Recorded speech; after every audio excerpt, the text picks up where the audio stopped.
Father God, we come before you knowing that we've done so much that is harmful to ourselves and harmful to other people, and so many things that break your heart. We did not do what we're called to do, and we have been doing what you don't want us to do. And you talked about the natural consequences, and perhaps we are suffering that. So we ask you for your forgiveness for our sinfulness. And Father, whatever we think and say and act, and how we relate to other people and how we relate to you, help us not sin against you.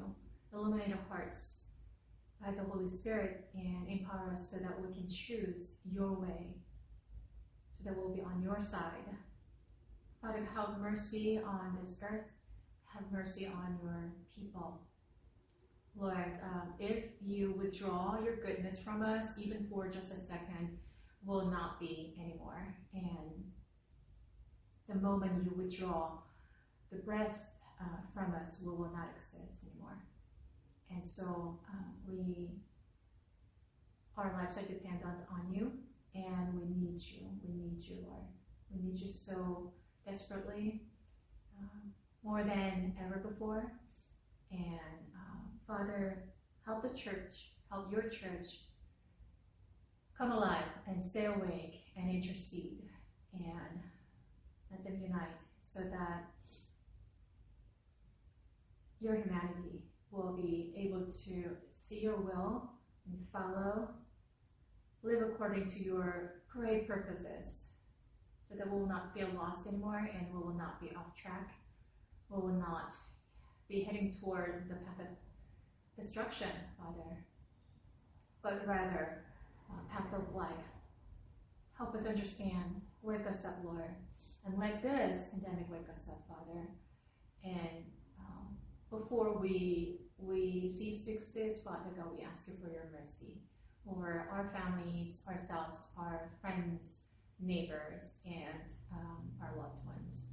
Father, in the midst of this, help us continue to not lose hope, but find hope in you, and pray for the light in the midst of darkness. Pray for the justice in the midst of evil. Pray for provision and abundance in the midst of poverty. And help us be the agents of transformation for the sake of your kingdom and for your name. In Christ's name we pray. Amen.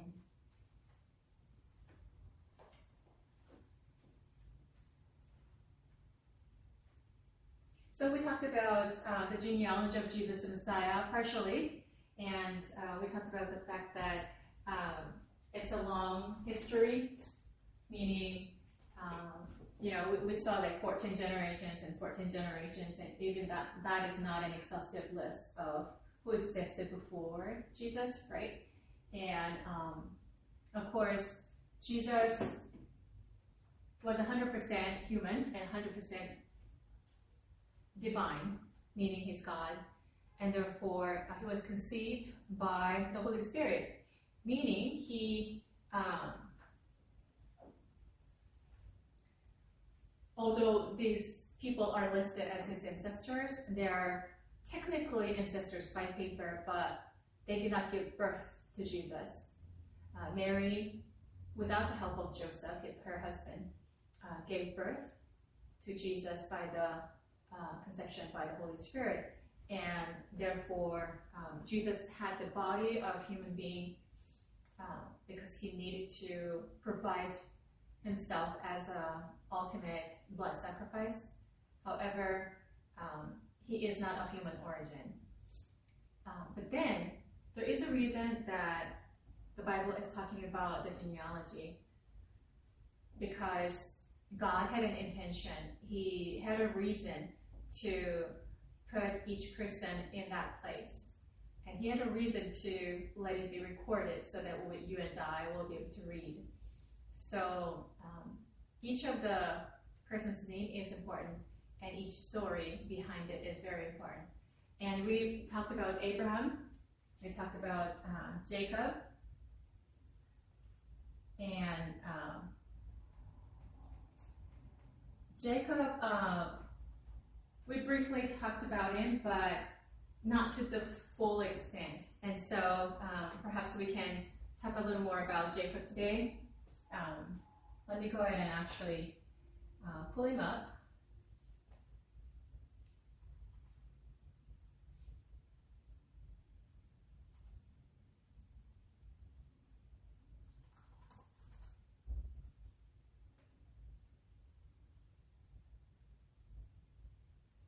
So it's Genesis 25.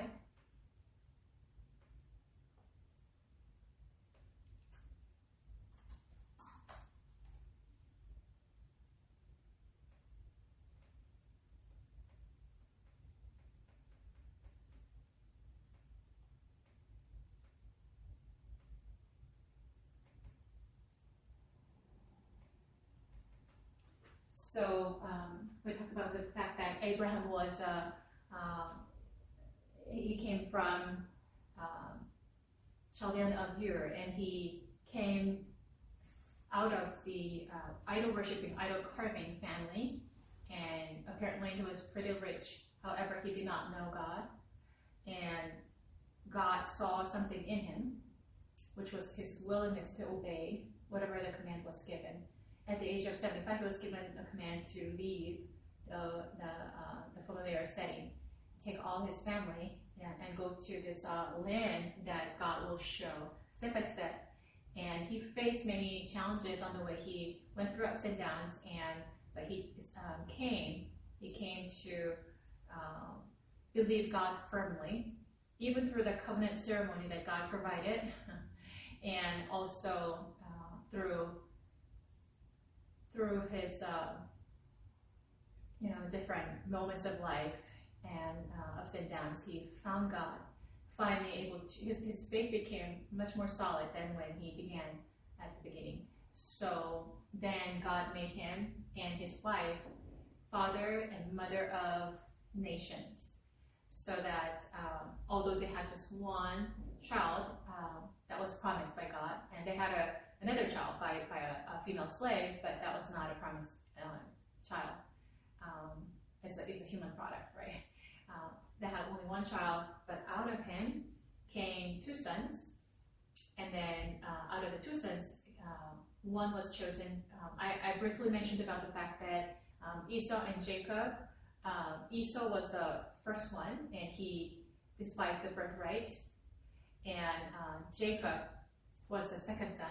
Well, they were twins, but still, by order, he was the second son. But he had this desire to inherit the birthright for the sake of the spiritual blessings. He was just all out for spiritual blessings because he knew the value. He somehow felt the value. And so, but then from the mother's womb, he had been prophesied that the younger will be over. The older will serve the younger, and it had been prophesied that he would be the one who inherits the promise that was given to his grandfather Abraham. However, he couldn't wait, and Rachel, his mom, could not wait, and both together made a huge mistake, tried to get something that they already had, just because it was not visible right before their eyes. And so Jacob deceives Isaac, his father, by putting the animal skin and pretending to be Esau, and received all the blessings for the first son. And Esau came back, found out, and he was enraged. He tried to kill Jacob. Now Jacob runs for his life. Rachel is in great trouble, and so Jacob runs away in order to live. He runs to Rachel's brother Laban, his maternal uncle. But Laban happened to be even a greater deceiver than Jacob was, and so here's what happens. Let's take a look at what it says.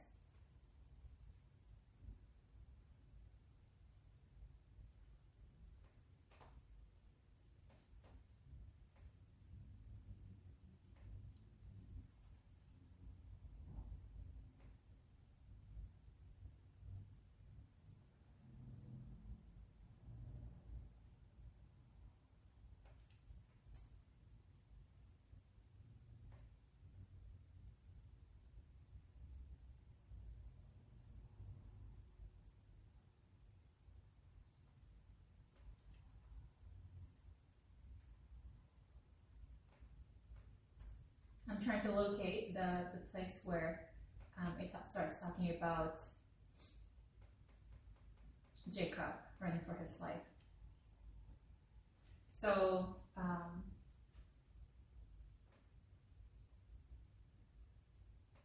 now Genesis 29 talks about this story a little more in detail. So then Jacob continued on his journey and came to the land of the eastern peoples. There he saw a well in the open country with 3 flocks of sheep lying near it because the flocks were watered from that well. So when you say 3 flocks, it's quite a bit. The stone over the mouth of the well was large. When all the flocks were gathered there, the shepherds would roll the stone away from the well's mouth and water the sheep. Then they would return the stone to its place over the mouth of the well. Jacob asked the shepherds, "My brothers, where are you from?" "We're from Haran," they replied. He said to them, "Do you know Laban, Nahor's grandson?" "Yes, we know him," they answered. Then Jacob asked him, "Is he well?" "Yes, he is," they said. So Nahor is Rachel and Laban's father, right? And here comes his daughter, Rachel, with the sheep. So as he was speaking, his cousin comes out. So according to the Hebraic customs, which is Jewish customs, nowadays it's probably different, but in the past, you are supposed to intermarry your own close relatives. So Sarah was actually a cousin of Abraham, I believe, and got married to him. And here in this case, obviously, so this is another cousin. So Jacob, his mother had a brother, and that brother actually had 2 daughters, right? And so between the 2 daughters, the younger one comes out as Jacob was asking these questions to the shepherds. So Jacob sinned against God and sinned against his own family, sinned against definitely Esau, the immediate victim of his deception, because he no longer has the birthright, right? Or the blessings reserved for the first son. But in the midst of that, God sees that Jacob is very cunning and deceptive. However, God sees that his desire for spiritual blessings to be, he has spiritual senses. He longs to be the father of nations. Maybe he doesn't have detailed ideas. He doesn't have clear ideas, but he knows that there's some kind of God's will, and he really longs for it. And that's why he stole it. So then God sees, oh, you know what? I can't use him the way he is as a deceiver. However, if that can be changed, if I can actually, transform him to break him and mold him into an honest person, then I can finally use it, because Esau, although he did not lie, he despises spiritual blessings. I cannot use him as a channel of my blessings, and therefore I'm going to pick Jacob. Was the decision that God probably arrived at. And so now when we see these kinds of things, okay, how is it that you meet your future spouse at a well, the moment you arrive and you're looking for, and Jacob was not looking for a woman. Jacob was just running away from his brother, and he was looking for his close relatives, so that he could, stay in that haven away from his brother, was his purpose. But then we see that by divine hands, by divine coordination, things happen at the perfect moment, right? And so the shepherds say, yes, Nahor is alive and well, and here comes his daughter Rachel with the sheep. Look, he said, the sun is still high.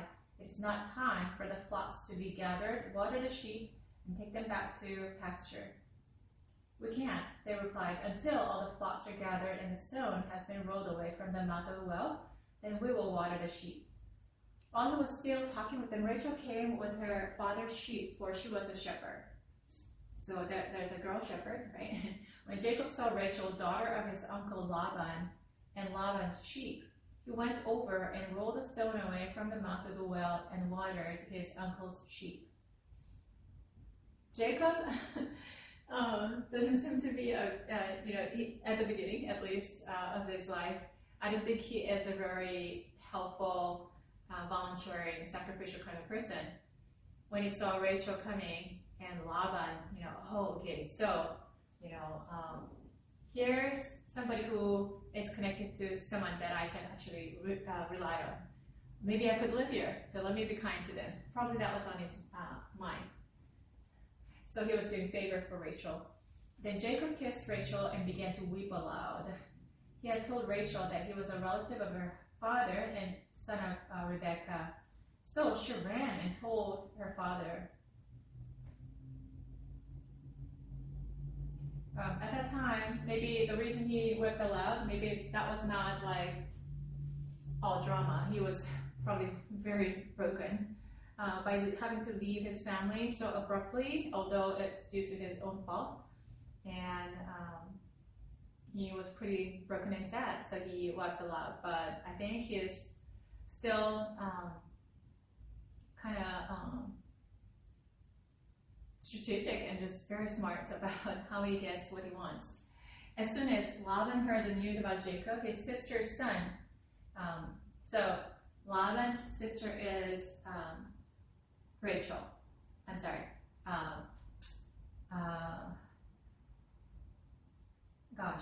Not Rachel, but is Rebecca. Is Rebecca, and so Rebecca's brother is Laban, and he hurried to meet him. So Laban, although he's not a nice man at all, like he is not a kind-hearted, caring person, but God moves people's heart, right? So Laban heard this news, and then he hurried to meet Jacob. He embraced him and kissed him and brought him to his home, and there Jacob told him all these things. So see how kind God is. Although Jacob sinned against people and God, then Laban said to him, "You are my own flesh and blood." So he was ready to adopt him. So after Jacob had stayed with him for a whole month, Laban said to him, "Just because you're a relative of mine, should you work for me for nothing?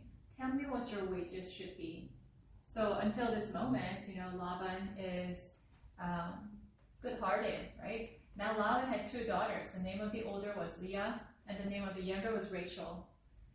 Leah had weak eyes, but Rachel had a lovely figure and was beautiful. So, there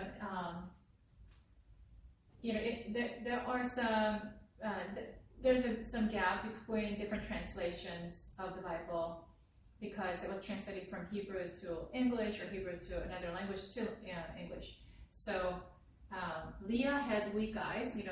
Some people say that she had like bad eyesight, but also another way to interpret it is like she was not visibly beautiful.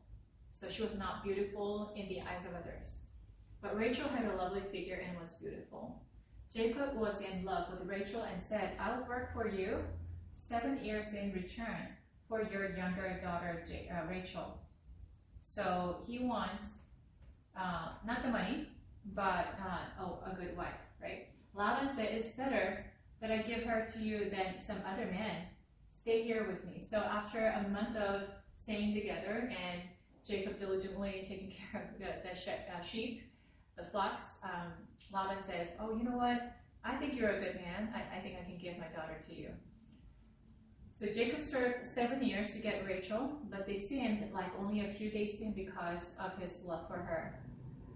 So whatever was the motivation behind him, if he loved a person, was able to wait for this person for 7 years, probably the love was kind of solid, right? And verse 21 says, "Then Jacob said to Laban, 'Give me my wife. My time is completed and I want to make love to her.' So finally, it's time for me to get married to her and start a family." So Laban brought together all the people of the place and gave a feast. But when evening came, he took his daughter Leah.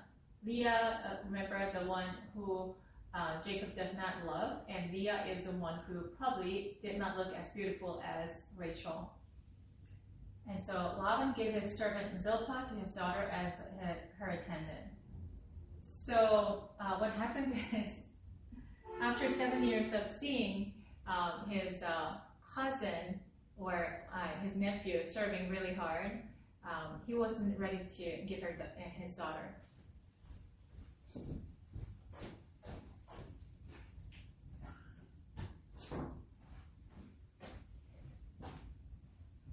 Rather, he had a plan to deceive Jacob. And what an irony, because Laban happened to be a deceiver. Maybe this runs in the family. Maybe that's part of the family dysfunction. So Laban secretly puts Leah, the older sister, who is not as beautifully, beautiful and lovely on the surface, and because if you understand the Hebraic marriage custom, at nighttime the bride comes in and it's hard to see. Like it's pretty dark, and whoever comes in, you assume that that's the right woman, according to how it's described, and they lay together, and Jacob certainly was not doubting whether this is the right woman or not. He just assumed that it was Rachel, right? So they lay together, consummated. When morning came, there was Leah. So Jacob said to Laban, "What is this you have done to me?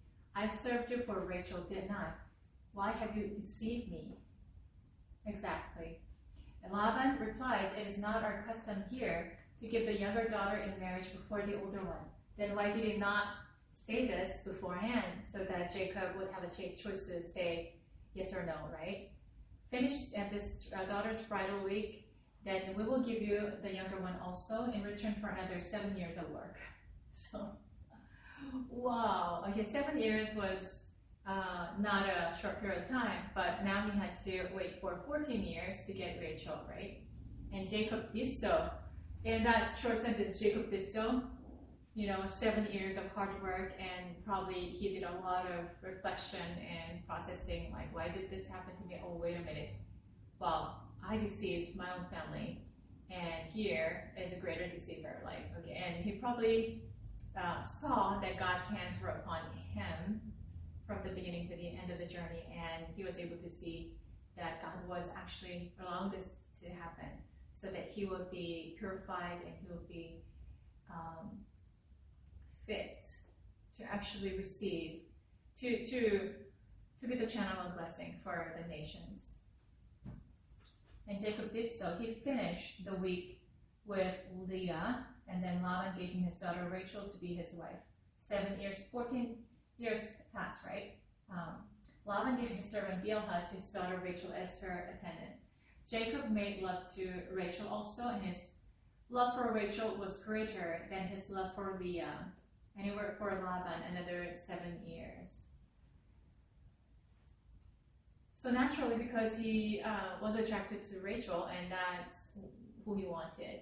And so, of course, his heart goes out for Rachel. He favors Rachel over Leah. But the thing is, because you're married to two different women, and that was customary at that time. When you're married, you have the husband's duty, right? You need to kind of try to be fair for both of them, which is really hard in this case especially. And human beings are human beings, and there's a reason God, created Adam and Eve so that one man and one woman would get married instead of one man and many wives, or one woman and many husbands, because it becomes such a problem. But unfortunately, he was deceived, and he had 2 wives, and he favored Rachel. And when the Lord saw that Leah was not loved, he enabled her to conceive. Wow, so God's still working in Jacob's life by letting certain things happen and coordinating a complete picture, a perfect picture. So Leah, because she was not loved by Jacob, whenever they lay together, she was just pregnant. Versus Rachel remained childless. They were together all the time, and Rachel did not have children. So here we can see, and you may wonder, why did God do this? Is he an evil God? Like, how can you withhold children from the loving couple? You know, but God has a greater purpose in letting them suffer for a bit, so that they'll become the individuals that are a little more like, you know, they resemble a little more of God's characters, and that would be obedient. They would submit to God, because submitting to God is actually the best way for us to live. And I know that having come from, like, I know that, you know, probably the vast majority of you are from Asian families, and what happens in Asian families is oftentimes that we are told to, we are raised in such a way to submit to the authorities, and things are changing. Things are changing now.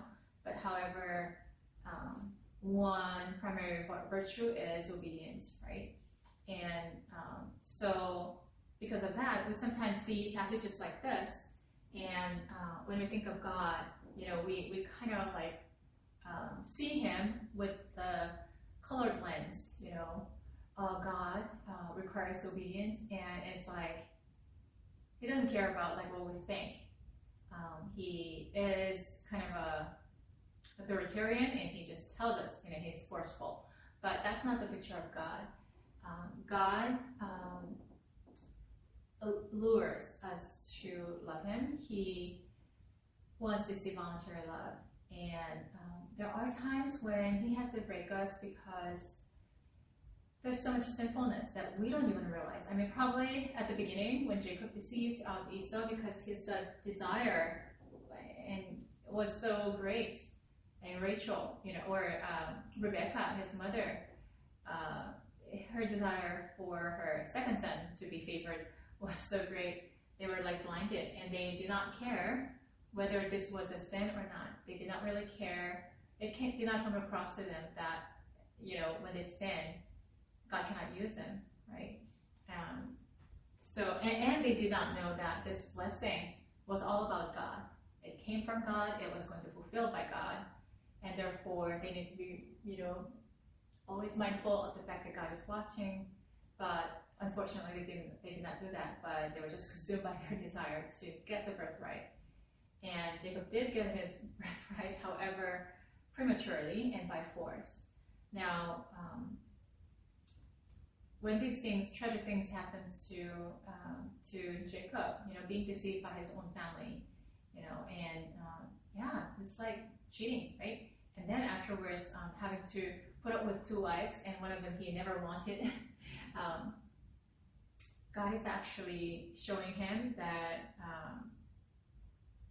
what you have done to your brother and your family, I understand that you have this holy desire. However, you need to be purified because there are other steps, like there are evil thoughts and deception in you, and I cannot use you like a deceiver. I cannot use a deceiver to a hill grabber to be a channel of my blessings. You need to be holy. You need to believe in me. When you were prophesied from your mother's womb, you were prophesied to be the first son. And if you don't trust my promises, just because it's not happening soon enough, then I'll have to teach you waiting. And so then this is what's happening. So when the Lord saw that Leah was not loved, he enabled her to conceive, but Rachel remained childless. Leah became pregnant and gave birth to a son. She named him Reuben, for she said, "It is because the Lord has seen my misery. Surely my husband will love me now."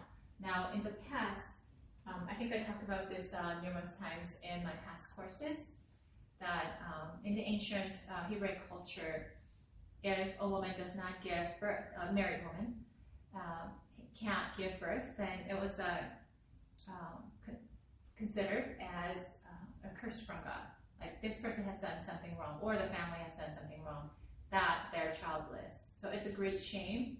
And in the past, because they lived in an agrarian society and pastoral, the manpower, the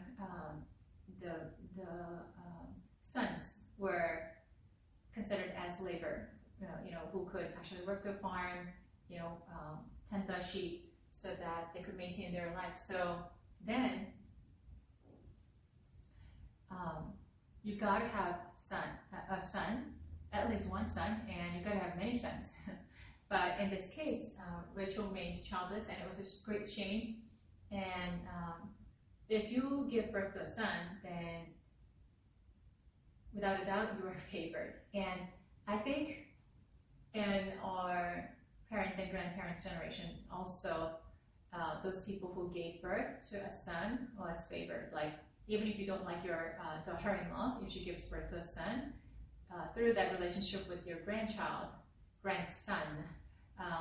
that relationship could have been could be restored to some degree, right?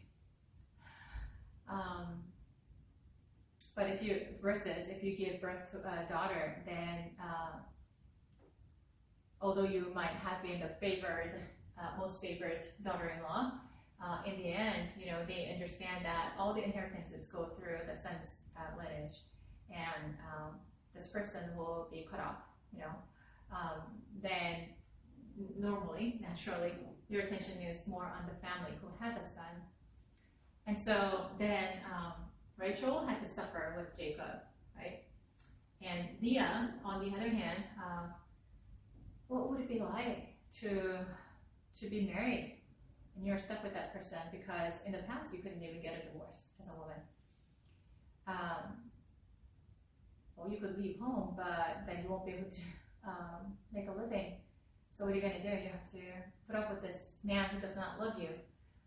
It could be really hopeless. It could be miserable. Every day you're reminded, by seeing your husband and it's your own sister too, your rival, actually just loving and spending time with each other. You have to just daily see that, watch that, while you're reminded of the cruel fact that your husband actually loves that woman, and he doesn't love you. And it's a great misery. And in the midst of that, you should probably turn to God. When we suffer for some reason, we look for God. And when we are in pain, God is nearer. Why is God nearer at that time? Well, I think God is near all the time. That is why he's called Emmanuel. However, when we're in pain and suffering, I think we start asking a lot of fundamental questions that we never asked when we were conducting our daily normal life. And we start seeking God more. And that's why it feels closer, aside from the fact that God is compassionate, caring God. So then she, Leah, unfavored wife, said, "It is because the Lord has seen my misery. Surely my husband will love me now," because he gave birth to Reuben, the first son. She conceived again. And when she gave birth to a son, she said, "Because the Lord heard that I am not loved, he gave me this one too." So she named him Simeon. Again, she conceived.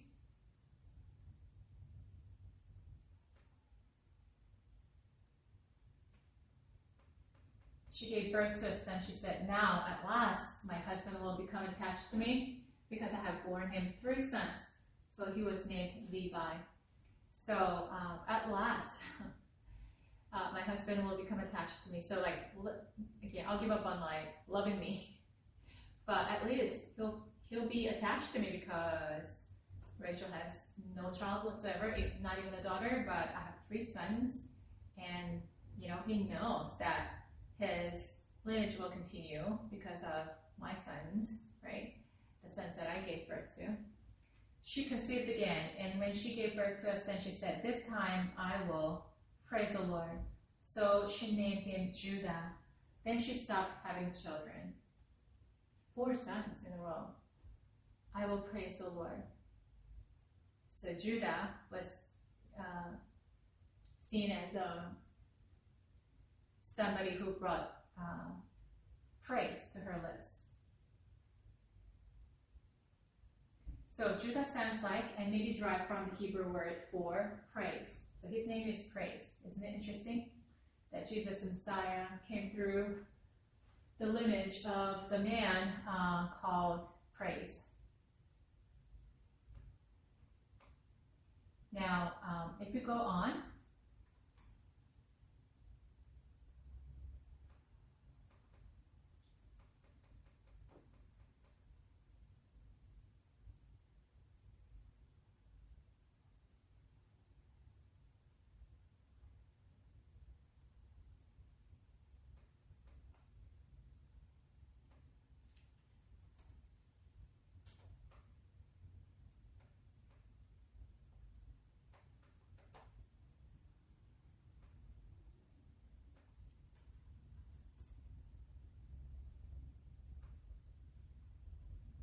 when Rachel saw that she was not bearing Jacob any children, she became jealous of her sister.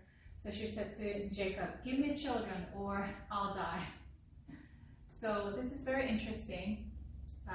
It's not Jacob who was not giving her a child. Of course he wanted Rachel, his beloved wife, to have children. And they probably tried, but it did not work. But Rachel acts like it's due to Jacob, and Rachel has reached this level of impatience, like, "Okay, give me children or I'm gonna die." So Jacob became angry with her and said, "Am I in the place of God who has kept you from having children?" Then she said, "Here is Bilhah, my servant. Sleep with her so that she can bear children for me, and I too can build a family through her." So like her desperation. This is very interesting in that their grandfather, Abraham and Sarah, when Sarah was not, her faith was not solid enough, she actually did the same thing. She told her husband to go into her younger servant, because she was, obviously they were very old. They were in their at that time, probably 80s.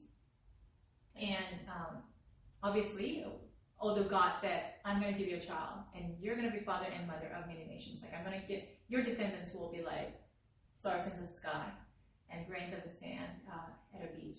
Now, on a seashore. They could not believe him because, the human mind cannot completely conceive what God has in mind for us. And that sometimes happens to you and me as well. And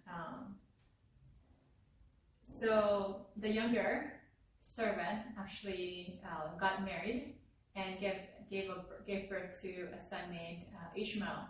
And Ishmael became such a trouble later. Okay, so Hagar and Ishmael. Hagar is the servant. Hagar started to despise and be disrespectful for her Lord, Sarah. And Ishmael actually later, when Sarah gave birth to Isaac in her 90s,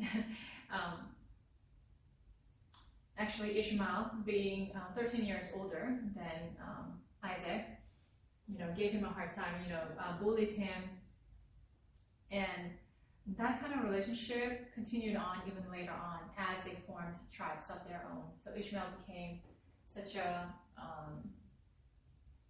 trouble for the tribe of Israel.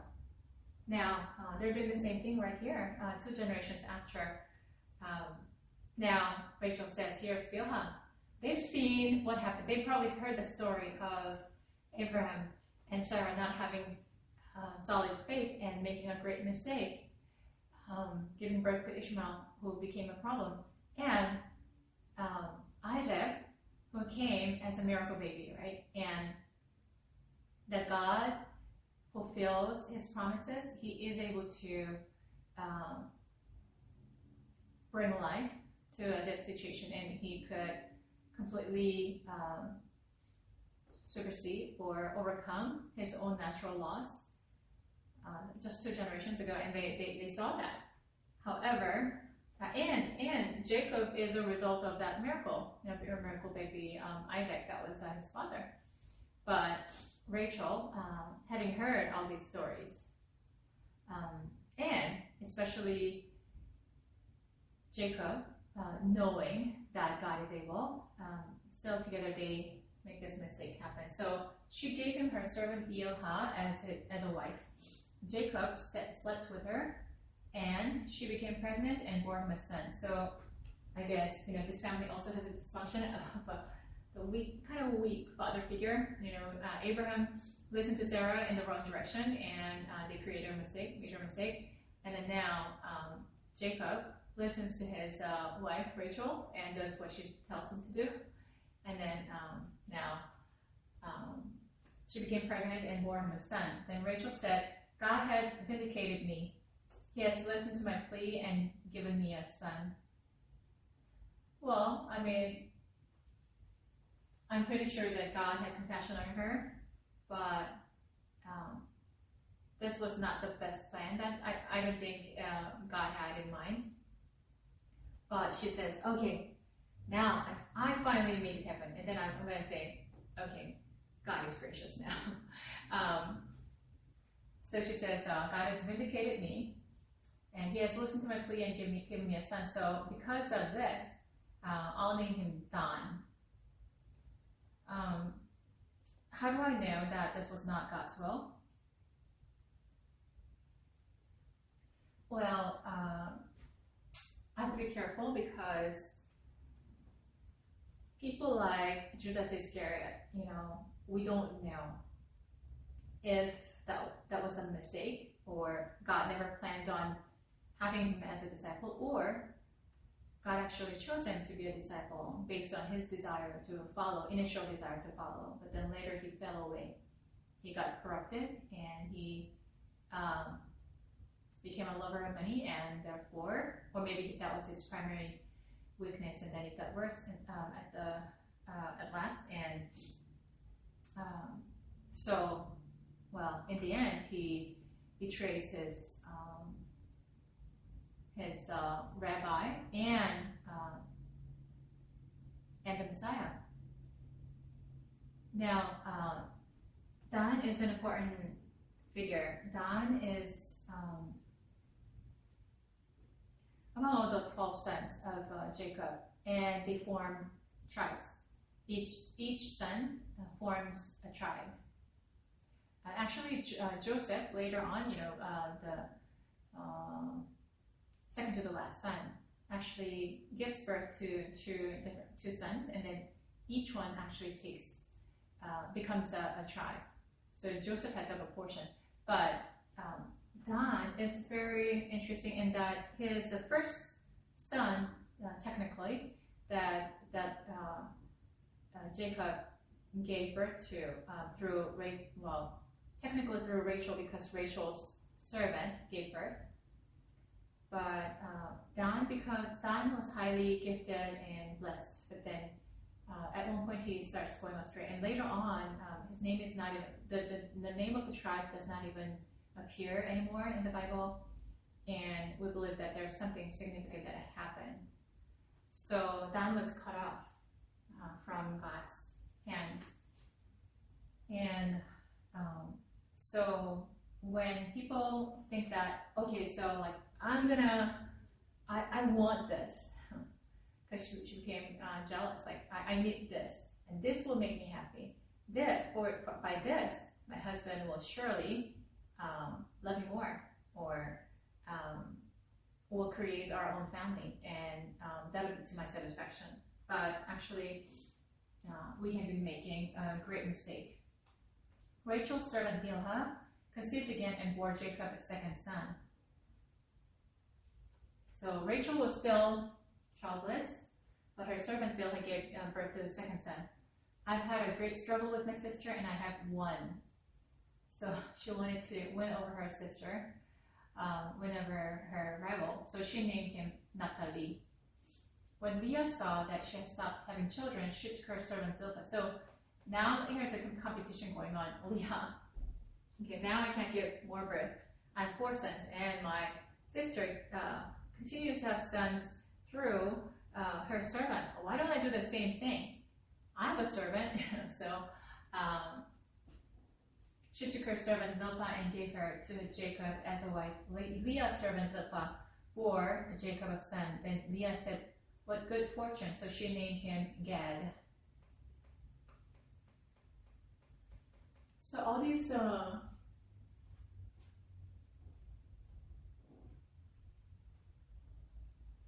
sons came to being during wheat harvest. Reuben, the first son between Jacob and Leah, went out into the fields and found some mandrake plants, which he brought to his mother Leah. So Reuben is a good son, a good first son who tries to help his mom. Rachel said to Leah, "Please give me some of your son's mandrakes." But she said to her, "Wasn't it enough that you took away my husband? Will you take my son's mandrake too?" "Very well," Rachel said. "He can sleep with you tonight in return for your son's mandrakes." So when Jacob came in from the fields that evening, Leah went out to meet him. "You must sleep with me," she said. "I have hired you with my son's mandrakes." What a sad relationship, right? So she slept with her. He slept with her that night. God listened to Leah, and she became pregnant and bore Jacob a 5th son. So very, very interesting. Leah is desperate to get her husband's love. Now God listens to Leah's prayer, and she became pregnant again and gave birth to a son. Then Leah said, "God has rewarded me for giving my son, my servant, to my husband." So she named him Issachar. Leah conceived again and bore Jacob a 6th son. Then Leah said, "God has presented me with a precious gift. This time my husband will treat me with honor because I have borne him 6 sons." Very tiring life. Because, well, she probably deserves an honor now as a mother of 6 sons, but then she probably didn't get the respect that she needs. So she named him Zebulon. Sometime later, she gave birth to a daughter and named her Dinah. Then God remembered Rachel. So God is such a compassionate God. He sometimes allows us suffering and long waiting so that we would be cleansed, purified. We will become a little more like him. Now, Rachel started to probably pray out of desperation. And Rachel and Jacob probably did a lot of reflection and learned from the mistakes and things like that. He listened to her and enabled her to conceive. She became pregnant and gave birth to a son and said, "God has taken away my disgrace." Yeah, it was much of a disgrace in the past if you didn't have a son, if you didn't have a child, if you didn't have a son especially. Now, this is her real first son, right? After her sister gives birth 6 times. Now, Rachel named him Joseph and said, "May the Lord add to me another son." Joseph, I believe it means, okay, may he add. Okay, Joseph means may he add. So finally, dream comes true. That's their technically first son.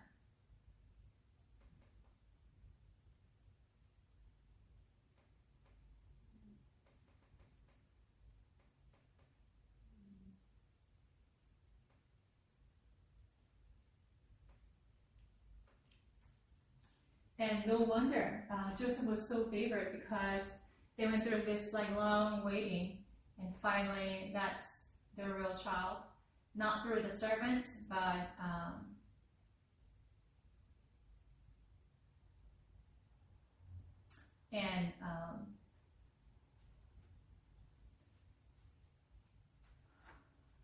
and finally they see that disgrace is removed, and it was to their great joy. And so Joseph was just favored, and just that was just very apparent and clear to everyone, including his own older brothers.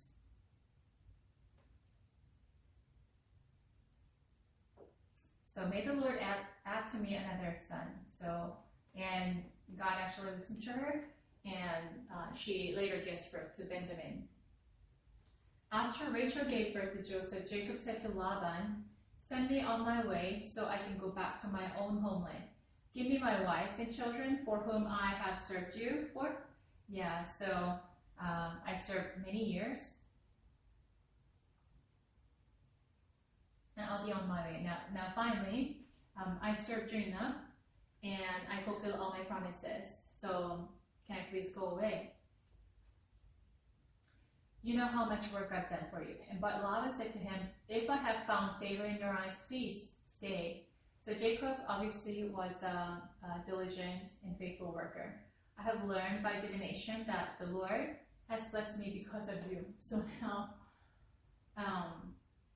even Laban, the deceiver, sees very obviously that God's hands were upon Jacob, and he was receiving blessings through him. So then he's grabbing onto that blessing that Jacob carries with him. He added, "Name your wages and I will pay them." And Jacob said to him, "You know how I have worked for you and how your livestock has fared under my care. The little you had done before I came has increased greatly, and the Lord has blessed you wherever I have been. But now, when may I do something for my own household? You know, I cannot stay here, and you know, I've got children now. You know, I need to build my own family, need to tend my sheep, and you know, be able to make a living and be able to be able to provide for my family. I need to have my own wealth.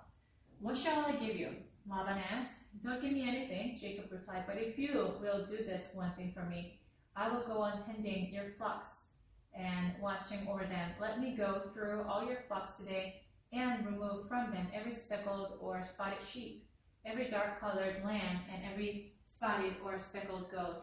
They will be my wages. And my honesty will testify for me in the future whenever you check on the wages you have paid me. Any goat in my possession that is not speckled or spotted, or any lamb that is not dark-colored or will be considered stolen." So very, very visible evidences, like by just looking at their colors, if it's not spotted or speckled, then you know, that's not my sheep. So then it looks like a very clear contract, right? And don't give me anything. Wow, what a good deal, right? "Agreed," said Laban. "Let it be as you have said." That same day he removed all the male goats that were streaked or spotted, and all the speckled or spotted female goats, and all the dark-colored lambs, and he placed them in the care of his sons. So his children were taking care of his own flock, and he put a 3-day journey between himself and Jacob.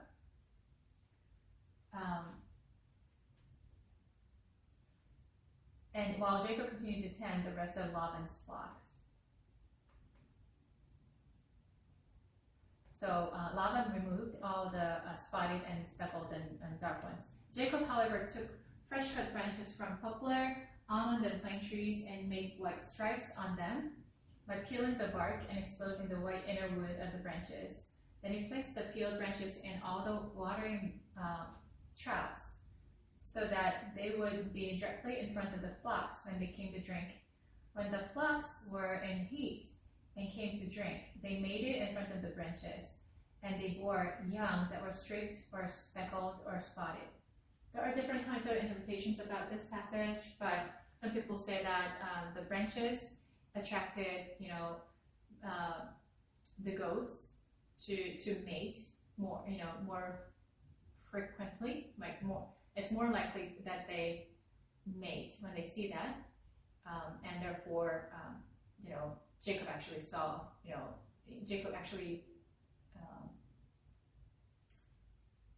utilize his creative mind to put them together so that he would have more flocks, like by natural birth, right? Or other people say that, well, the branch, cannot do any tricks. It was by the hands of the Lord. Whether he utilized the trick or not, your flock increasing, your wealth increasing, your Rachel was totally fine, and she was not able to have a child for so many years until her sister gave birth to 6 sons. So how are you going to explain that? So I believe that whether he utilized some kind of tricks or not, God was behind and letting this happen. They made it in front of the branches, and they bore young that were streaked or speckled or spotted. So instead of like white sheep or goats, there were more spotty ones like that were increasing. Jacob set apart the young of the flock by themselves, but made the rest face the streaked and dark-colored animals that belonged to Laban. Thus he made separate flocks for himself and did not put them with Laban's animals. Whenever the stronger females were in heat, Jacob would place the branches and the troughs in front of the animals so they would mate near the branches. But if the animals were weak, he would not place them there. So he was definitely using some tricks. He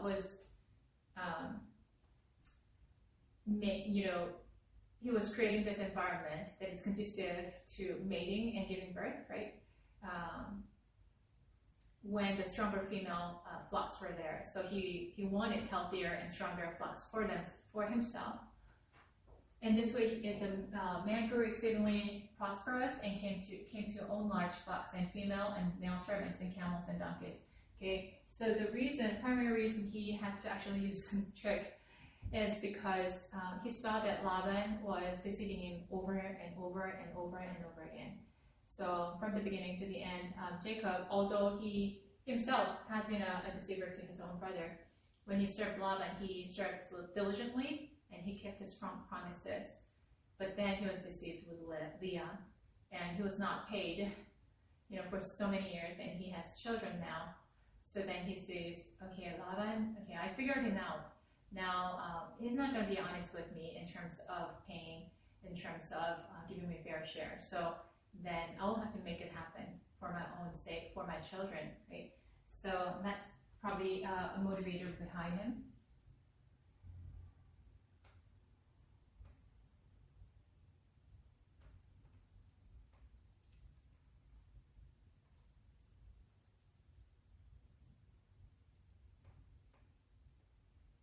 Jacob heard that Laban's sons were saying, Jacob has taken everything our father owned and has gained all his wealth that belonged to our father. So this is not true. Jacob all this time worked really hard for Laban and increased his flocks. And he was taking just a small share of it. And he was increasing, by God's favor. But Jacob noticed that Laban's attitude toward him was not what it had been. Then the Lord said to Jacob, go back to the land of your fathers and your relatives, and I will be with you. How compassionate he is. So Jacob sent word to Rachel and Leah to come out to the fields where his flocks were. He said to them, I see that your father's attitude toward me is not what it had been before, but the God of my father has been with me. So he confesses, okay, God has been with me, with us. You know that I've worked for your father with all my strength. Yet your father has treated me by changing my wages 10 times. But not only he cheated on him by giving Leah, the wife that he did not want, but changed his wages 10 times. That's deception, right? However, God has not allowed him to harm me. If he said the speckled ones will be your wages, then all the flocks gave birth to speckled young. So he's now, although he used all the tricks he could, he's acknowledging that his wealth increased because of God, right? And if he said the strict ones will be your wages, then all the flocks were strict to him. Very interesting. So God has taken away your father's livestock and has given them to me. In breeding season, I once had a dream in which I looked up and saw that male goats mating with a flock were streaked, speckled, or spotted. The angel of God said to me in the dream, so he's a dreamer, so he has spiritual gifts. And no wonder he had a son later on who is a dreamer, and he's just like him, and that added to his desire to love him more. Angel of God said to me in the dream, Jacob. I answered, here I am. And he said, look up and see that all the male goats mating with the flock are streaked, speckled, or spotted, for I have seen all that Laban has been doing to you. I'm the God of Bethel, where you anointed a pillar and where you made a vow to me. So on his journey away from, running away from his brother for his life, he slept on the field, which, wow, can you imagine? Sleeping in the field without a roof. And he found a rock, and he actually put it, because while he was sleeping, he saw a vision. He's such a dreamer and a seer. And so he saw a ladder from heaven coming down, and there were angels going up and down. And so he got up and said, oh, the Lord is here.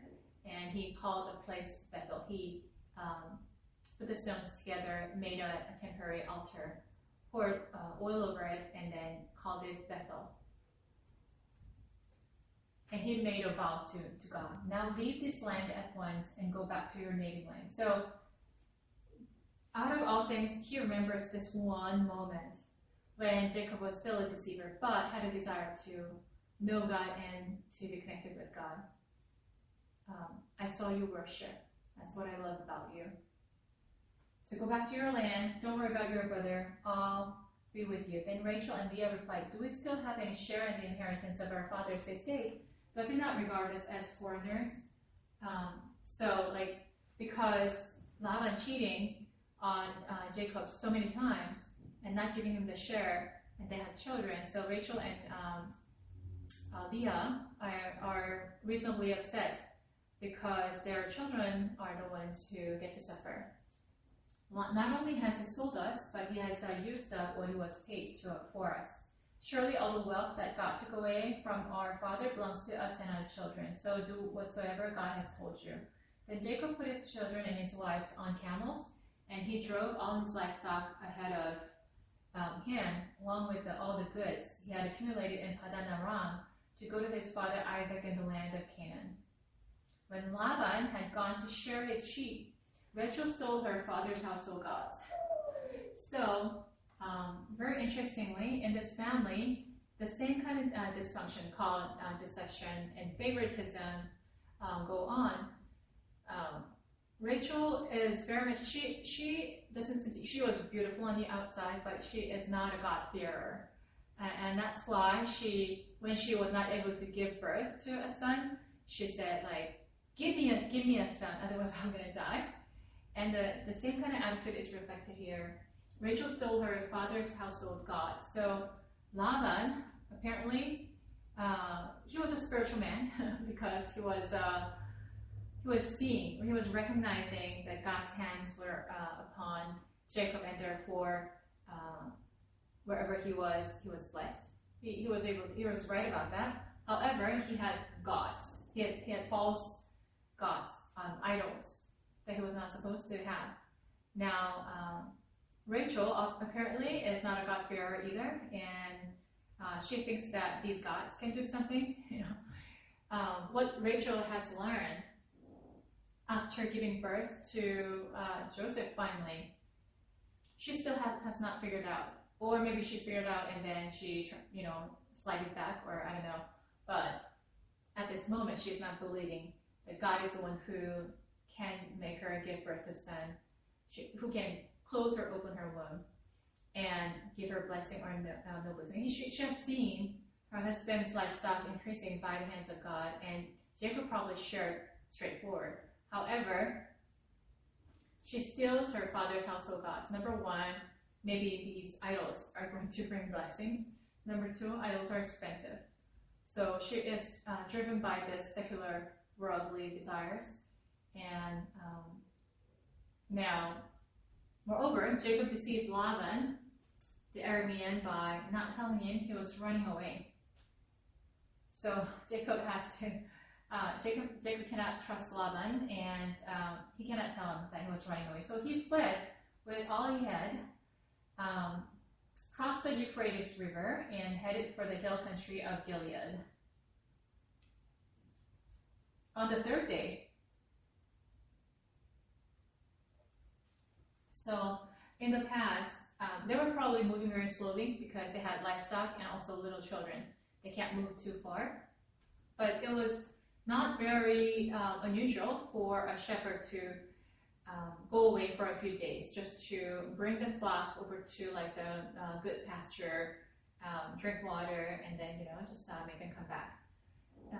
But on the third day, okay, finally, oh really, he's missing for 3 days? Okay, now Laban finally found out, and taking his relatives with him, he pursued Jacob for 7 days and caught up with him in the hill country of Gilead. So it took 7 days. Wow, and he caught up. Then God came to Laban, the Aramean, in a dream at night. So Laban is also a dreamer, right? And said to him, "Be careful not to say anything to Jacob, either good or bad."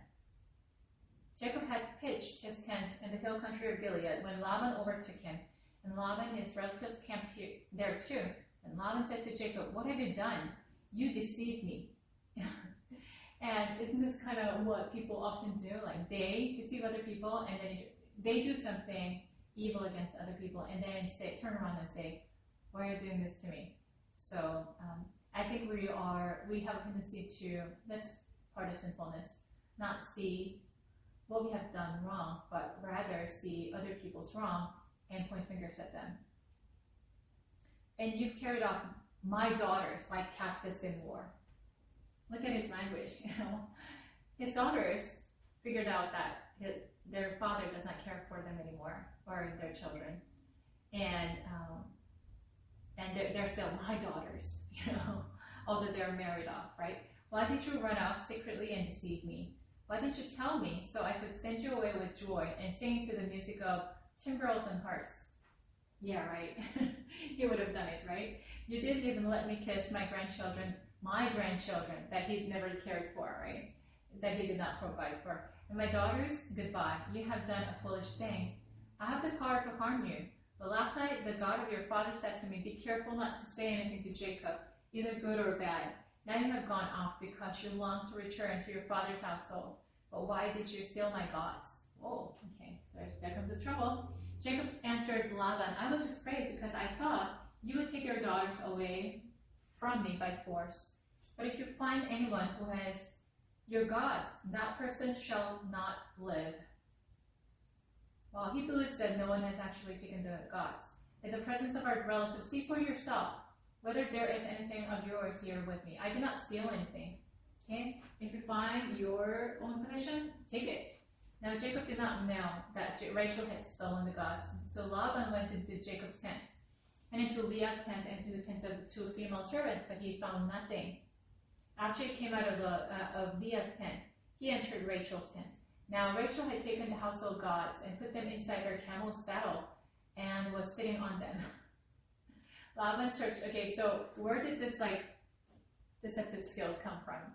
She probably learned from her own father, right? Laban searched through everything in the tent but found nothing. Rachel said to her father, "Don't be angry, my lord, that I cannot stand up in your presence. I'm having my period." So he searched but could not find the household gods. Jacob was angry and took Laban to task. "What is my crime?" he asked Laban. "How have I wronged you that you hunt me down? Now that you have searched through all my goods, what have you found that belongs to your household? Put it here in front of your relatives and mine, and let them judge between the two of us." "I've been with you for 20 years now. Wow, 20 years of serving, right? Your sheep and goats have not miscarried, nor have I eaten rams from your flocks. I did not bring you animals torn by wild beasts. I bore the loss myself." Wow, so this is how faithful he has been. If there was any damage, then he paid out of his own pocket, out of the very little that he had. "And you demanded payment from me for whatever was stolen by day or night."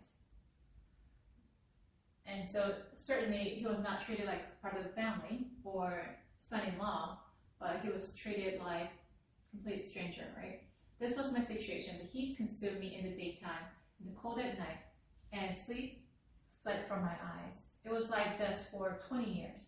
I was in your household. I worked for you 14 years for your 2 daughters and 6 years for your flocks, and you changed my wages 10 times. If the God of my father, the God of Abraham, and the fear of Isaac had not been with me, you would surely have sent me away empty-handed. But God has seen my hardship and the toil of my hands, and last night he rebuked you. Laban answered Jacob, the women are my daughters, and the children are my children, and the flocks are my flocks. All you see is mine. Yet what I can do today about these daughters of mine, or about my children that have born, come now, let's make a covenant, you and I, and let it serve as a witness between us. So Jacob took a stone and set it up as a pillar. He said to his relatives, gather some stones. So they took the stones and piled them in a heap, and they ate there by the heap. Laban called it Jegar, Shahadutha, and Jacob called it Gilead. Jegar, Shahadutha, and Hebrew and Gilead both means witness heap.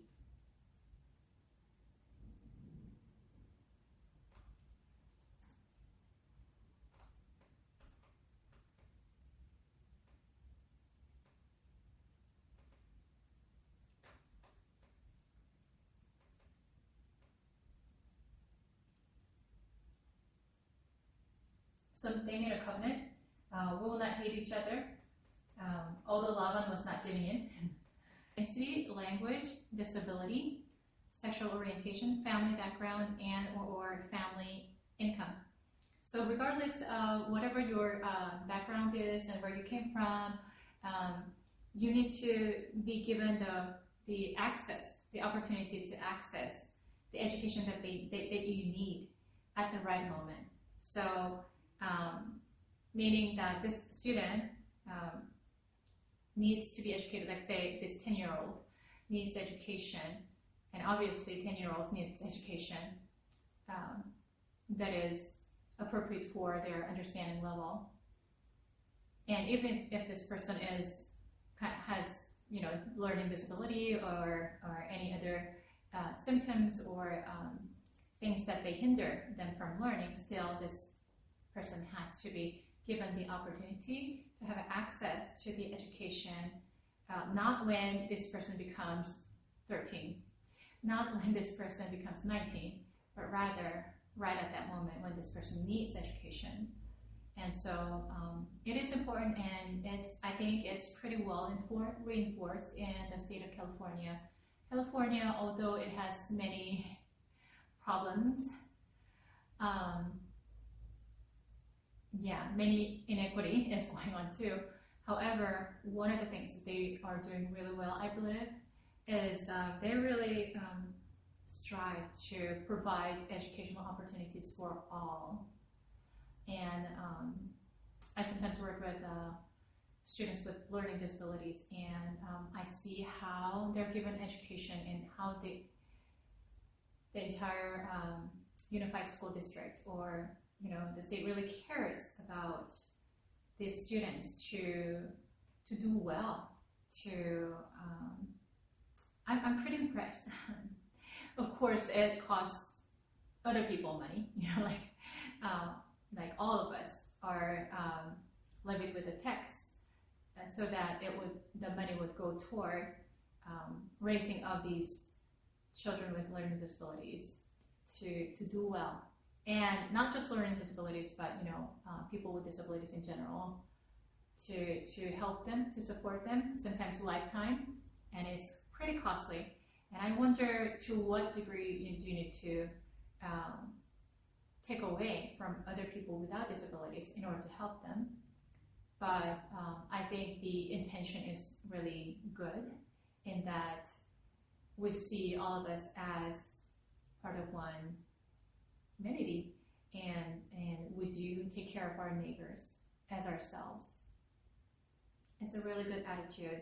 Sometimes the tax money goes to the wrong place too. However, in this particular situation that I'm describing, in this aspect, I think the state of California is doing is doing an excellent job, because these are the people who are going to grow up, and they're going to actually contribute to the society, or take away from the society depending on how ready they are. How do you keep crime rates down? You know, there are multiple approaches, but one of the approaches is to give them opportunities to really, and motivate them to change their attitudes and behaviors, way of thinking, so that they can turn out to be productive members of society and who know how to give back because they have received so much. Yeah, I think the state of California is doing one thing right, at least, in that the education is really highly valued and the opportunity is given for all people. And still, of course, there might be some people who will suffer, but, well, public education is offered at free of cost, free of charge, and there are also other opportunities where, of course, there's a disparity between wealthy families and, you know, poor families, in that the wealthy families have access to so many more resources, yes, but at the basic level, public education is free and for all, and I believe equity-wise, we're doing a pretty good job in that sense. But if you go to like other states, I'm not sure how well it's established, but I think, you know, all across the United States, the primary strength is education. And it's really sad for me to see that the quality is being compromised. You know, if you compare by the standardized tests across nations, then United States is not being at one of the top 10 anymore. They're kind of struggling. So in that regard, we need to really raise up the standards a little bit and motivate our kids, not to work them harder, not to give them more stress, but rather to have quality teachers to motivate the students. I think it has to do with motivation. It's not like, okay, oh, I have to study. Oh, they have to study. I mean, when we were little, not many people think, oh, you know what, I'm going to study hard because this is good for me. Some people do, but then many of the kids actually think that, oh, you know, my mom and dad will take care of me. You know, like, you know, they say that, like, if I don't study hard and, you know, don't do anything excellently, that I will not be able to, like, get a job or make a living. But, you know, I don't see that immediately right now. So anyway, whatever the factors are, we need to really gear toward raising up the standards a little bit, but opportunity-wise, equity-wise, I think it's at the top level. And hopefully we'll see good fruit coming out of that. Because I've seen so many cases where, not all, depending on if the child is motivated. I think I see more and more, like, I think I shared this with my previous classes when I was slightly younger and I was in a different country, and there was a Canadian couple, and this older lady actually was very kind to me and caring for other people, and she was weaving. You know, she would do all kinds of like weaving and, you know, cross stitch and things like that for her grandchildren. You know, she would make like shirts, like an applique. You know, her, like, she was creating like a blanket with multiple colors and everything. So I just asked her, like, how do you do that? Like, that's something that I can't do. You know, like, I love arts and music, but I don't have the skills to actually, you know, do the things that you're doing, like making a blanket or making a t-shirt and things like that.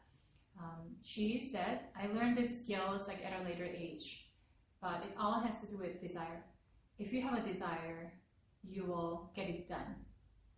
And at that time, I was slightly younger, so I did not really get what she was saying, but nevertheless, that remained in my memory. And as I grow older, I started to see what she was talking about. Yes, It has to do with their desire. And if there are better ways to support their desire, to guide this person, that would be wonderful, like having a mentor or coach and things like that. But number one is, if you have a desire, you'll get it done. Yes, you'll be able to accomplish. And when I see, for example, two kids in similar conditions that have similar severity of learning disability, which keeps them from learning, which makes their academic pursuit harder, much harder than other people, and much more burden is upon their parents as well. But child A has a desire, and let's say he really wants to do well.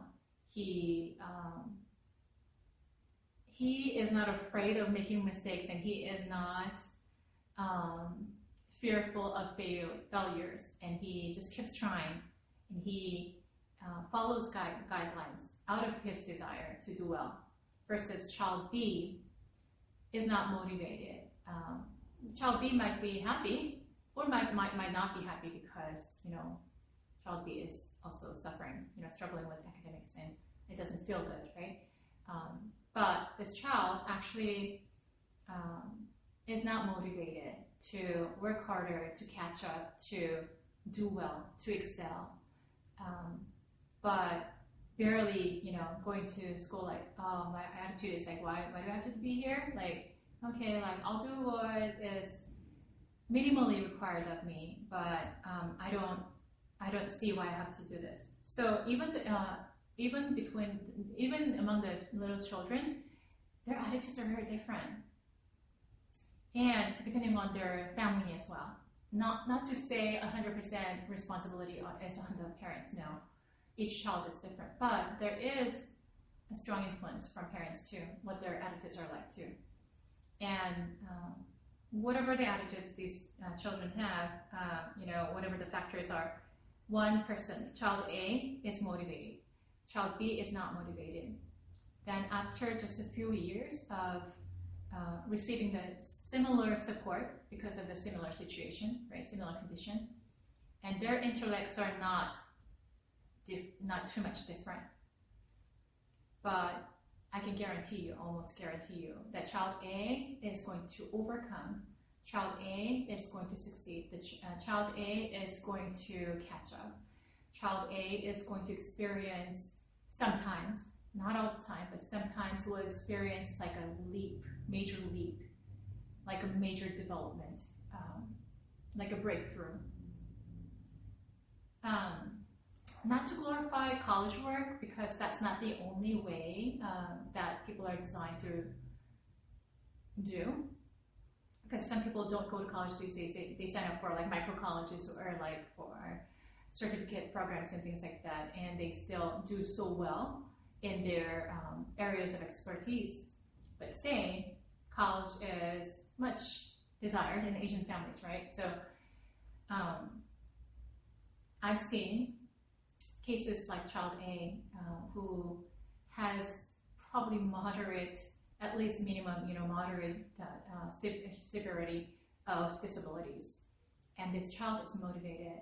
And where this child was at 5 years ago, people did not expect, including his parents, including everyone who saw positive aspects himself, let's not pursue a degree because he's probably not going to benefit from, he's not going to go to college, first of all.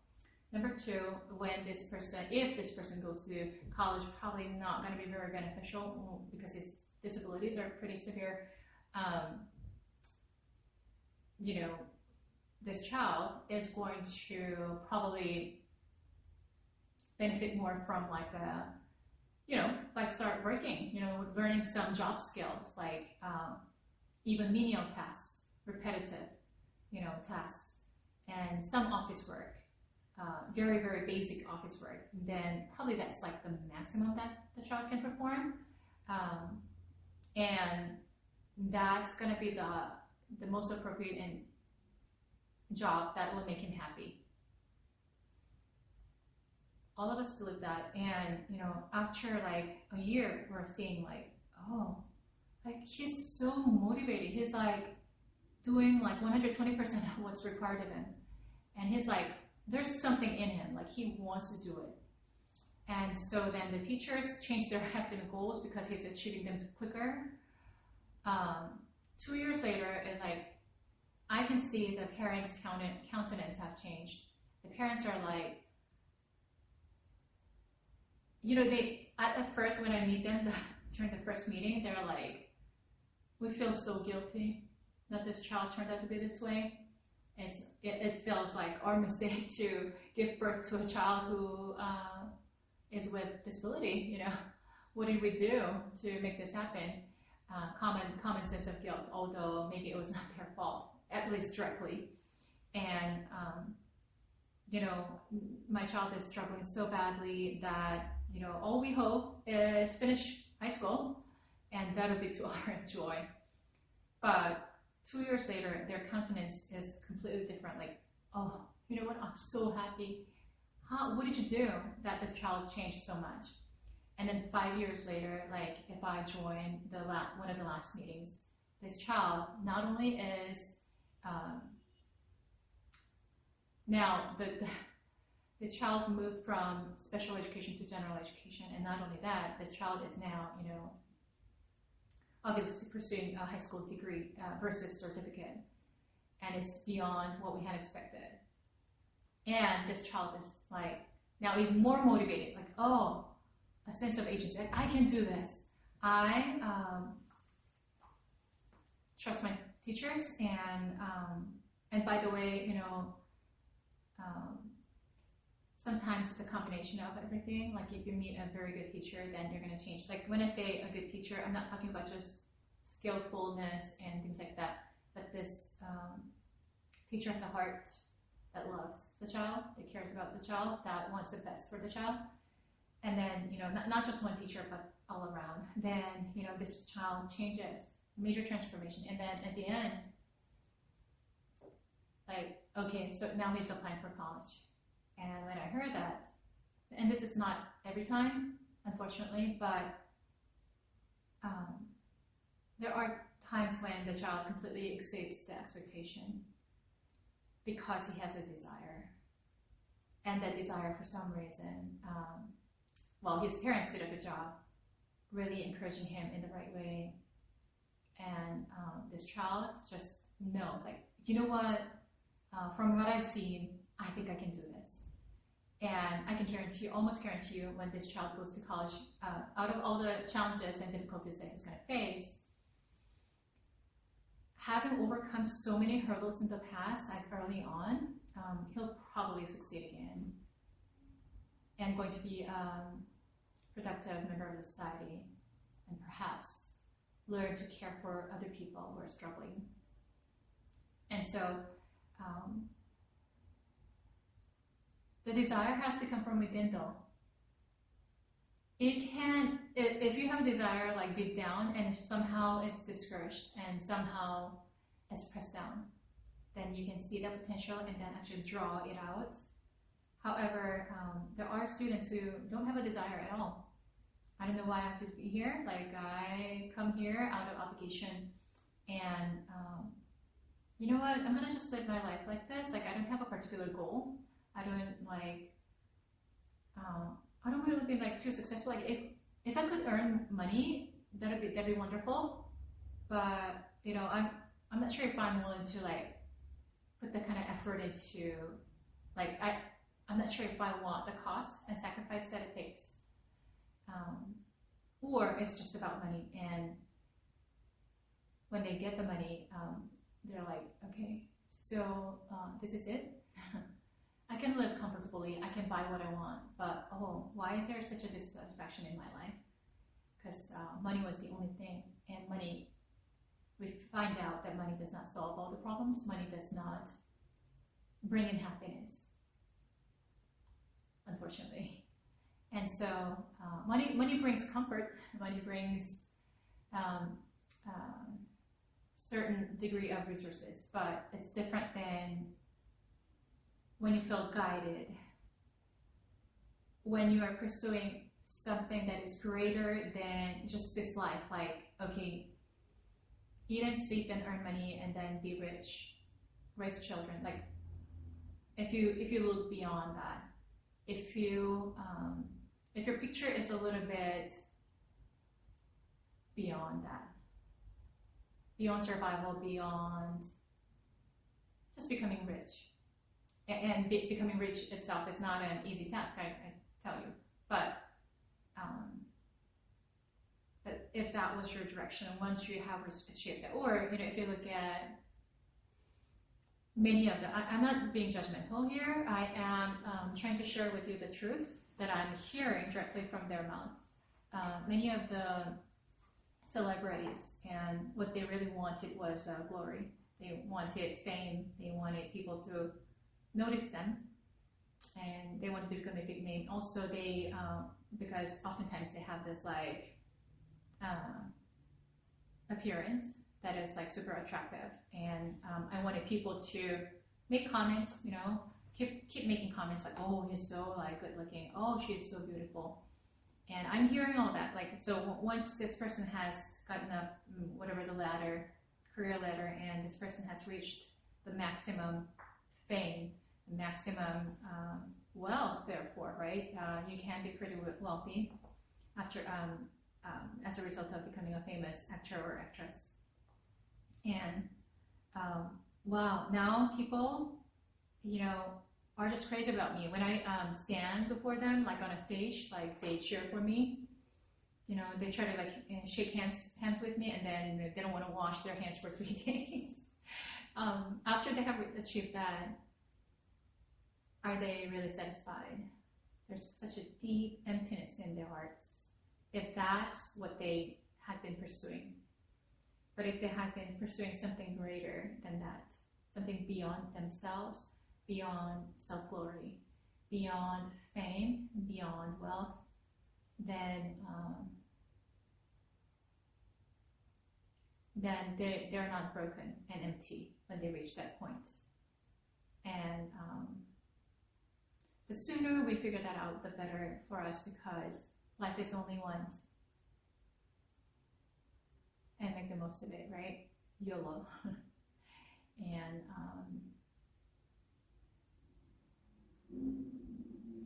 yeah, so what is your heart's desire? I know that this is just one directional instruction right now because of the online situation. But where's your desire? And is that beyond just making a living, becoming wealthy, becoming famous? Why do you want to be famous? Like, becoming famous or becoming wealthy, I'm not judging them. I'm not saying that they're bad. But why do you? Why? Why is the question? Is it something beyond yourself? You want to be rich or famous or loved by people for other people's sake, or something more meaningful than like, oh, it's me. It's very easy for us to, it's part of our sinfulness, and we sometimes don't notice that it's our sinfulness because our culture, and I'm talking about Asian culture too, today's Asian culture, really self-centered, self-focused, self-consumed, and it's all about me, my satisfaction and my happiness. And after you have achieved that to some degree, it's our true satisfaction. Simply because we are made and designed for a greater purpose than that, we will not be satisfied. But we'll talk more about that later. So we talked about different cases of a student. A student has high self-confidence, but struggles with respecting others. Then give him a certain role that you have to, like a facilitator, so that this person has to care about other people as well. How can you promote equitable learning? Well, a case of a student who is strong in their communication skills, but is supporting their impulse and control, like then agree or disagree card, like bring order and give fair opportunities for other people. We talked about these cases. Now, how can we promote equitable learning? Engage students and families and communities as full partners. So we talked about this as well.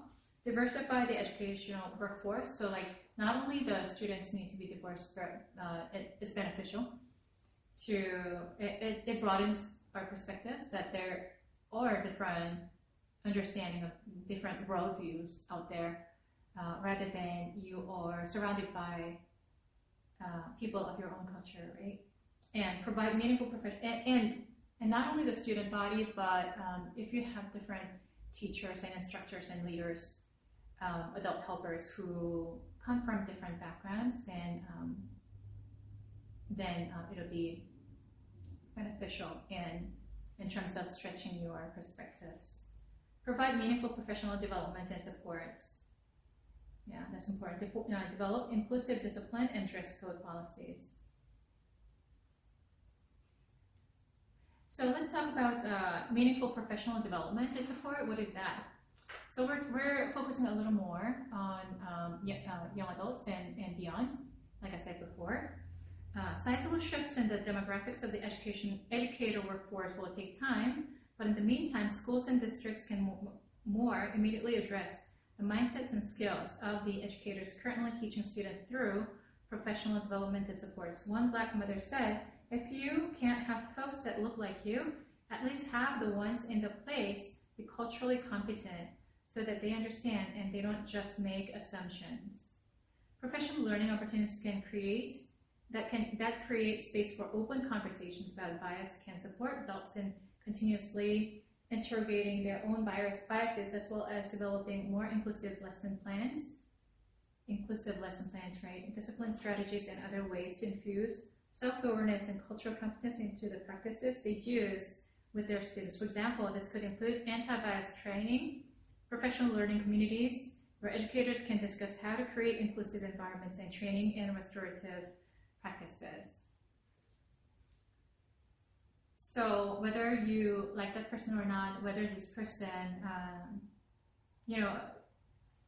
I guess, unless this person is disruptive, have the wrong heart attitudes, then you have to, come up with a solution, because it interrupts the whole class, and takes away the opportunity for other people to learn. But other than that, you try to not be judgmental, be a non-judgmental presence, and I think that takes, especially paying attention to the weaker ones, the ones with difficulties. So it's a fine balance, how to conduct a class. And ensure equitable access to rigorous, culturally sustaining curriculum. So in your curriculum, try to reflect diverse perspectives, culturally diverse perspectives. Provide access to integrated services and supports. And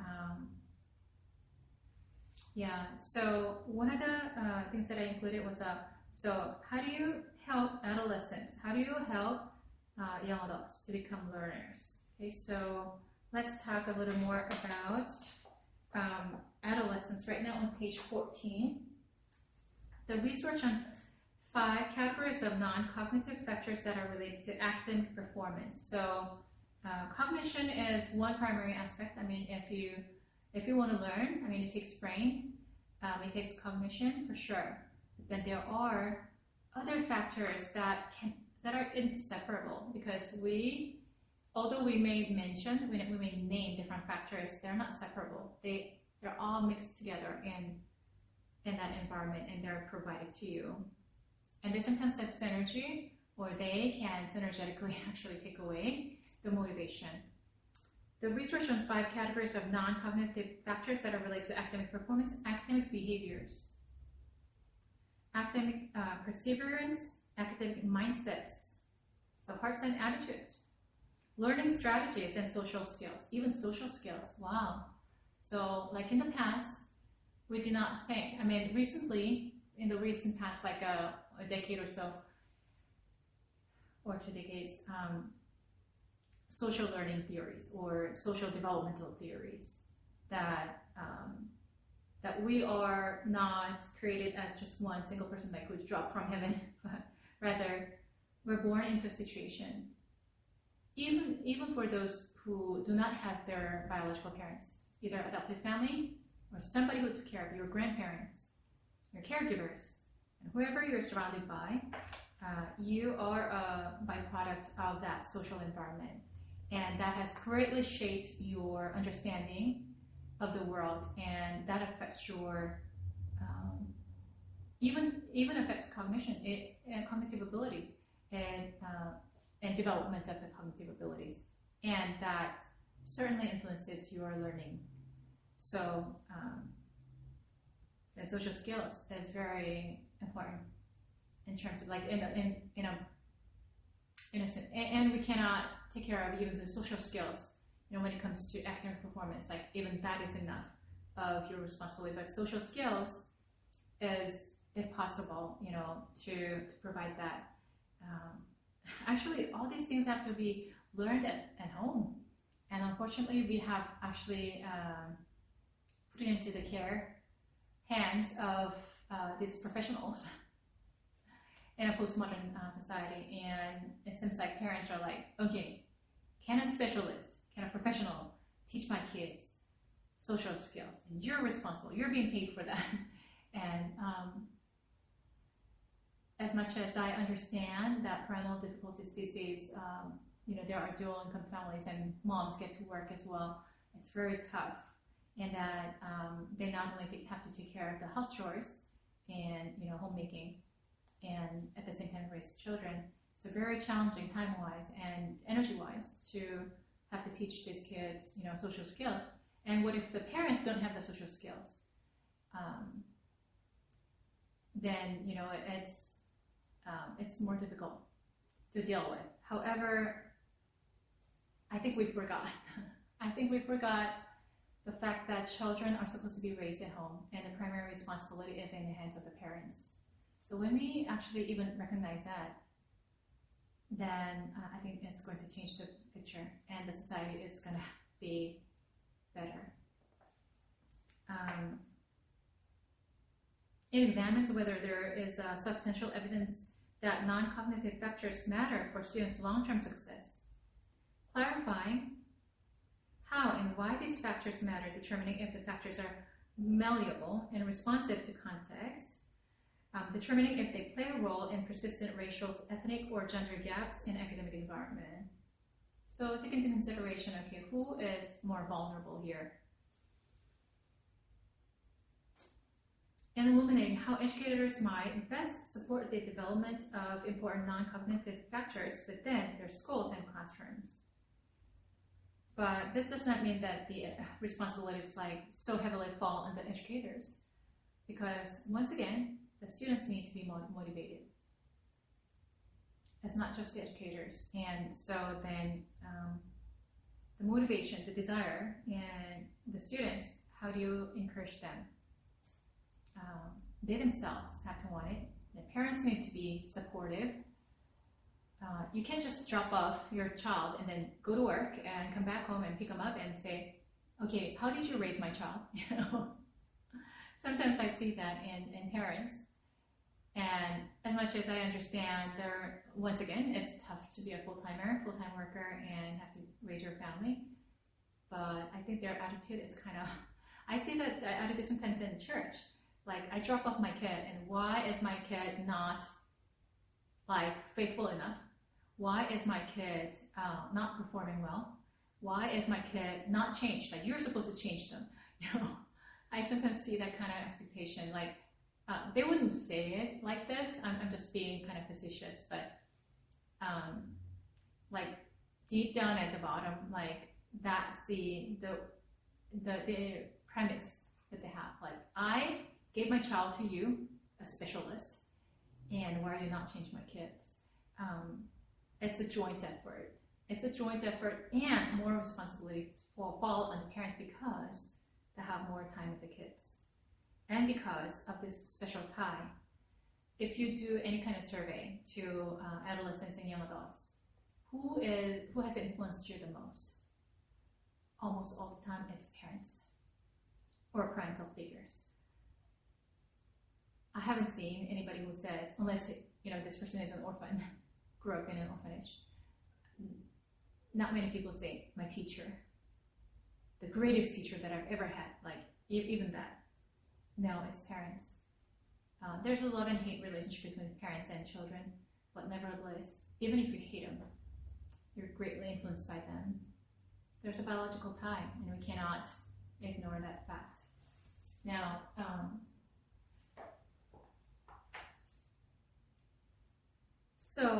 students earn high grades when they show perseverance and strong academic behaviors. So although student A and student B can be very different in their intellectual abilities, and student A is not very smart, like average. Student B, or perhaps like slightly below average, right? Student B is super smart. But if student A with lesser abilities are diligent, perseverant, have the good behaviors, good attitude, good desire, then this student in the long term is going to succeed, versus student B, who's super smart, gets things done so quickly and so easily. And what this person has learned is that I don't have to put too much effort. Like, I know these things. Oh, the class is so boring because I already know everything. Then in the long term, that kind of attitude actually gets in the way of learning, and student B is not likely to succeed. Those who attend class, you need to be there, work hard, complete assignments, and fully apply themselves on the base grades. Research shows that the critical levers for improving academic behaviors are to build students' academic mindsets and help them develop learning strategies. There's little evidence that students' innate perseverance is malleable, but students are much more likely to demonstrate perseverance and strong academic behaviors when they have positive academic mindsets and effective learning strategies. Poor academic behaviors and a lack of perseverance may often be misdiagnosed as a lack of motivation or interest, rather than a lack of effective learning strategies or a problem with students' mindsets. It has to do with your mindset. Research shows that classroom environments and instructional strategies can intentionally build strong academic mindsets that teachers can teach and model learning strategies that improve student behaviors, perseverance, and performance. Mindset. Okay, the ingredients for young adult success. How about the young adults? Amid growing recognition that strong academic skills alone are not enough for young adult people, same story, to become successful adults. This comprehensive report offers a wide-ranging evidence to show what young people need to develop from preschool to young adulthood. So the habits need to start early on. When I look at myself, I did not acquire all the disciplines. I think I was just left alone, and nobody really cared about my academics or how I was developing. I'm really thankful for my older sister. She did a lot of harm in other ways, but one of the things that she did for me was she taught me Korean alphabets. And thanks to her, I learned that. Otherwise, I would not have learned that. Well, I'm a school teacher issue, but I would have learned that much later on. Now, study habits are very important. Now, it's not about your intellect or your abilities. I mean, they play a certain role, but it's much more about your habits and perseverance and your desire. And when I look at myself, I really did not have that when I was little. I was not motivated, and the teachers actually recognized. Teachers would talk to my parents, like PTC, that she's bright, but she's not putting in all the effort. She's bright, and I know that she can do so well if she's guided well. But unfortunately, that did not happen. In a dysfunctional family, the energy is consumed by dysfunctions. The energy is consumed by having to take care of emergencies and problems. And so there's no energy for building up something positively. So that was the case. If you ever came from that kind of family, know that your brain is still growing. We learn at a much slower pace if you're an adult. If you're over 25, you will learn at a slower pace, but you will still learn and develop. And so don't give up, but keep learning. And it has to do with your desire.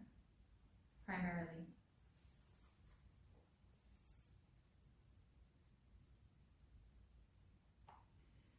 So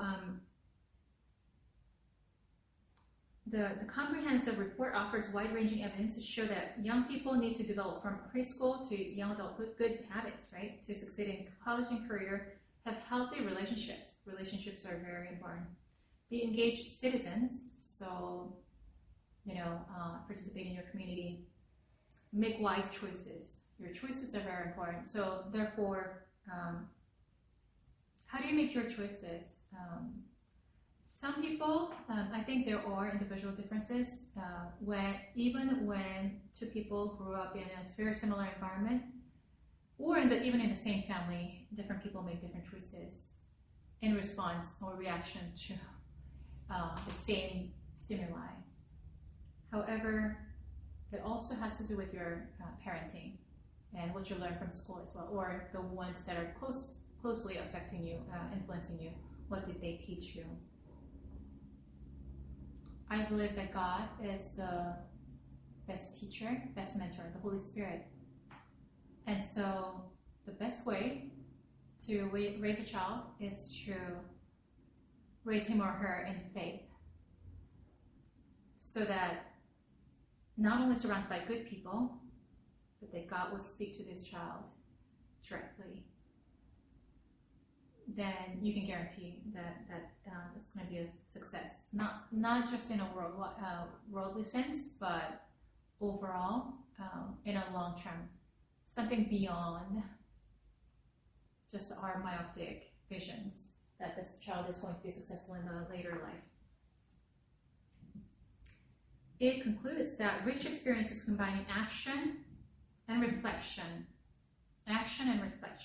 help children grow a set of critical skills, attitudes, and behaviors.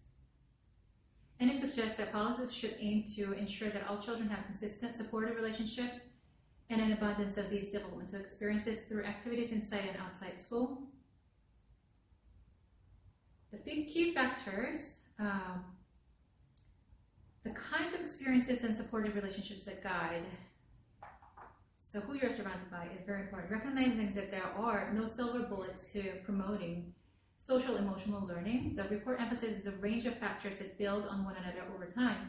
It also emphasizes factors that are particularly malleable, as well as the age at which each of the key factors comes into prominence. A key problem the report identifies is that disadvantaged youth often face extra challenges. For example, they often have fewer in-school and out-of-school opportunities for consistent, positive developmental experiences and relationships. So there can be differences. Well, certain things you cannot change. You're just born into that family, you're born into that environment, and while you're young, until you're able to be independent and leave, you will not have a choice. So within that given circumstances, what kind of options, what kind of choices are you going to make is going to be make a major difference.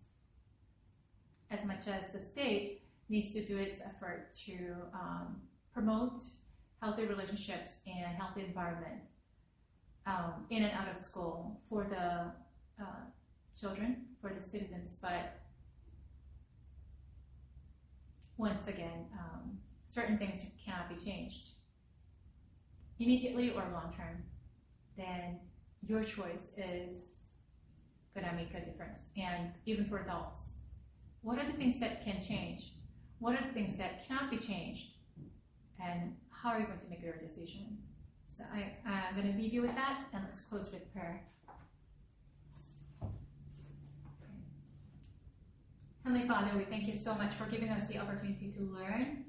Help us maintain the attitude of thankfulness and find the possibilities in the midst of all the difficult circumstances and barriers. Help us overcome. Help us be overcomers and give us a stronger desire.